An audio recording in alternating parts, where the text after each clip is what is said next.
a Tuesday morning at 6 o'clock. Welcome to Montana this morning. I'm Victoria Hill. So very happy to see you here with us today and happy to see our friend Miller. It is Groundhog Day and I'm starting to put two and two together. Is that why you have that little character by your sign today? Yeah, he's supposed to do the little thing and he's broken. Oh no. I think my cat knocked it off of my counter and so he's supposed to be doing the little boogie dancing thing. Oh, sorry about that. Also, got a t-shirt.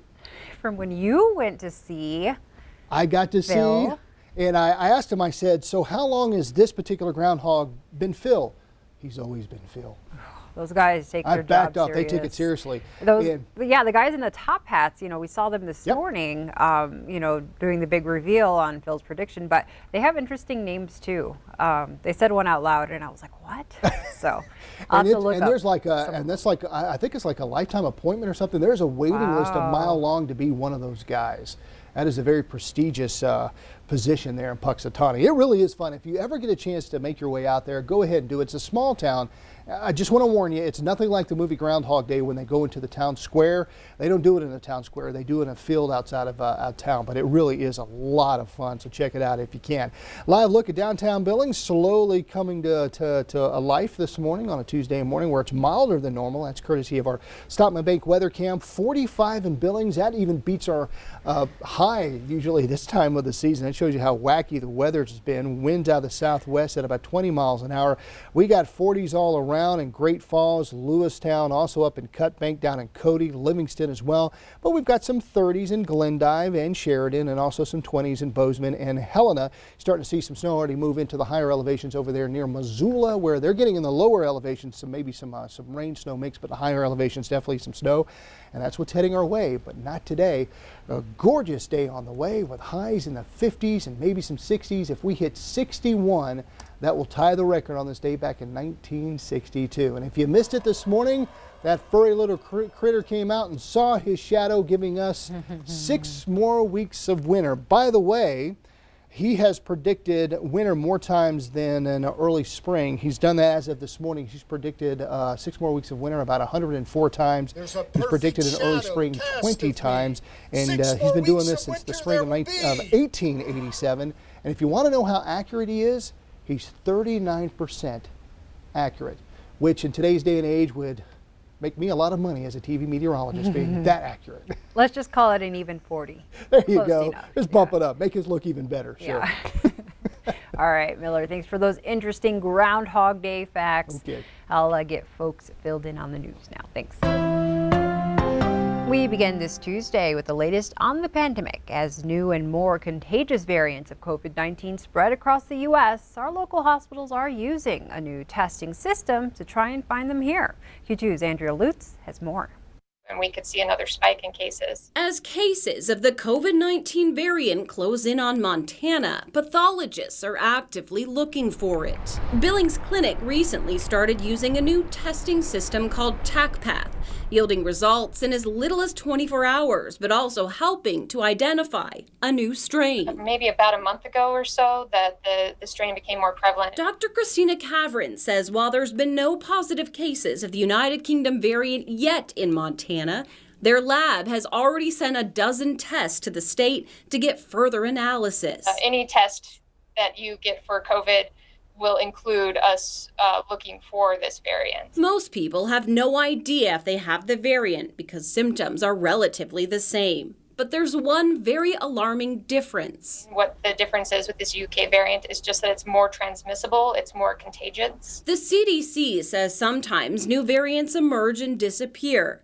Other times, new variants emerge and persist. What we want people to know is just to continue with those precautions, even if you've received the vaccine, even if you've already had COVID before. And for a timeline on when Montana could see the variant? We were a little bit behind the rest of the country, but once it gets here, it's so contagious, I think that it could really take off. It's probably just a matter of time. In Billings, Andrea Lutz, MTN News.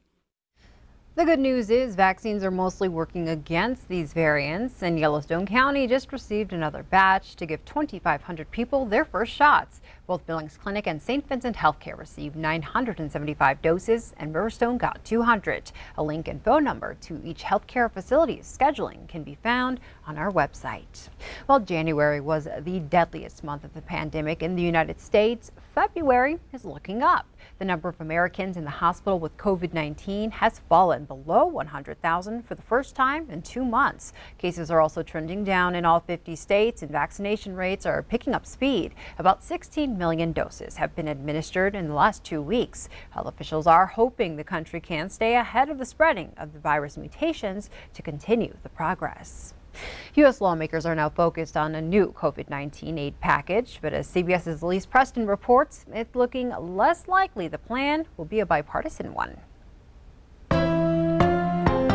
President Biden and Vice President Harris met with a group of Republican senators last night to discuss the next COVID relief bill. The GOP lawmakers are pushing a plan that only provides about a third of the relief funds the president is proposing. I wouldn't say that we came together on a package tonight. No one expected that in a 2-hour meeting. The White House released a statement afterwards saying that while the president hopes the rescue plan can pass with bipartisan support, it cannot leave the nation short of its pressing needs. Also yesterday, Democratic leaders in Congress started laying the groundwork for budget reconciliation. That would allow Democrats to pass their plan even without any Republican support. The only thing we cannot accept is a package that is too small or too narrow to pull our country out of this emergency. All this as now at least 35 states have reported cases of the new, more contagious coronavirus strains. And though vaccination rollout continues to struggle, Dr. Anthony Fauci, chief medical advisor to President Biden, says it's crucial to get one as soon as it's available to you. Viruses cannot mutate if they don't replicate. And if you stop their replication by vaccinating widely and not giving the virus an open playing field, you will not get mutations. The White House COVID-19 response team also announced it'll start rolling out the first in-home COVID-19 test this month, able to test within 15 minutes at 90% accuracy. Elise Preston, CBS News, New York. The test comes from a company called Ellume and is expected to cost roughly $30. The company says once the planned U.S. production facility is built, it should be able to produce up to 19 million tests per month. A new study from the University of Montana shows how big of a hit the economy took during the pandemic and why there's reason for optimism. We had 3.5% decline in jobs in Montana in 2020. And mind you, that is a combination of double-digit declines in the spring, followed by nearly double-digit increases in the fall. On net, a large decline. What do we expect in the future? Well, we expect there to be a pretty strong bounce back. Women took the brunt of job losses in Montana. In February of 2019, they accounted for roughly 20% of unemployment claims. Well, that number jumped to 60% in April and May of 2020. Those numbers are starting to normalize, but are still at historical highs. The study shows the food and accommodations industry reports more than 14,000 jobs lost. Retail is down 4,000 jobs in Montana, and healthcare lost over 3,000. Now we go to Helena, where the Montana House is endorsing a bill meant to protect businesses against COVID-19 related lawsuits. The bill says anyone suing for damages related to infections from COVID-19 must prove gross negligence, which is a higher standard for a plaintiff in a civil suit. Governor Greg Gianforte believes the bill protects businesses and says he'll lift the statewide mask mandate once it becomes law. Opponents say the bill lets businesses evade responsibility for creating a safe workplace for employees. And the House heard testimony on a bill that would reduce the cost of insulin for diabetes patients. It would require insurance companies charge patients no more than $35 in copays for a 30-day supply of insulin. Supporters said insulin prices have tripled in recent decades, putting a burden on patients who must have the drug. Health insurers argue capping copays would force them to pass costs onto other people's premiums. Sooner or later, someone has to make it clear that it is not okay to make billions of dollars of profits off of persons that have no option but to pay or become blind or disabled or to die. Why are drug companies raising the cost of life-saving drugs like insulin? Because they can, and they will. And this bill won't stop them from doing that. There was no action taken on the bill after yesterday's testimony.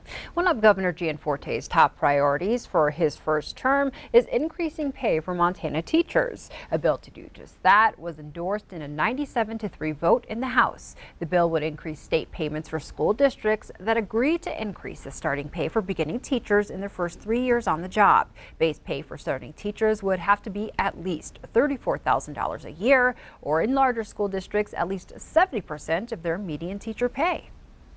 Nothing dictatorial about this bill, just an incentive package to incentivize an increase in the beginning teacher pay. Thus, hopefully, more folks will enter the teaching field, and those that do enter the teaching field will stay in Montana. Among all 50 states, Montana currently ranks dead last in starting teacher pay. In other news, police investigators are recommending the officer who shot and killed a rioter at the Capitol should not be charged. Ashley Babbitt was part of the group that stormed the Capitol building on January 6th when she was shot. The shooting is still under investigation, and Justice Department officials could make a final decision about possible charges in the coming days. And two Helena area brothers accused of taking part in the Capitol riots will be transferred to Washington, D.C. to face trial. Joshua and Jared Hughes each face 9 charges and made their initial appearance in federal courts in Great Falls yesterday. Prosecutors say the men were among the first 10 rioters to enter the Capitol and were allegedly part of the mob that confronted Capitol Police Officer Eugene Goodman in one of the most widely shared videos from the riot. Goodman has been called a hero for luring the mob away from the Senate floor while lawmakers were still evacuating. And a Capitol Police officer who lost his life after last month's raid will lie in honor in the Capitol Rotunda this evening.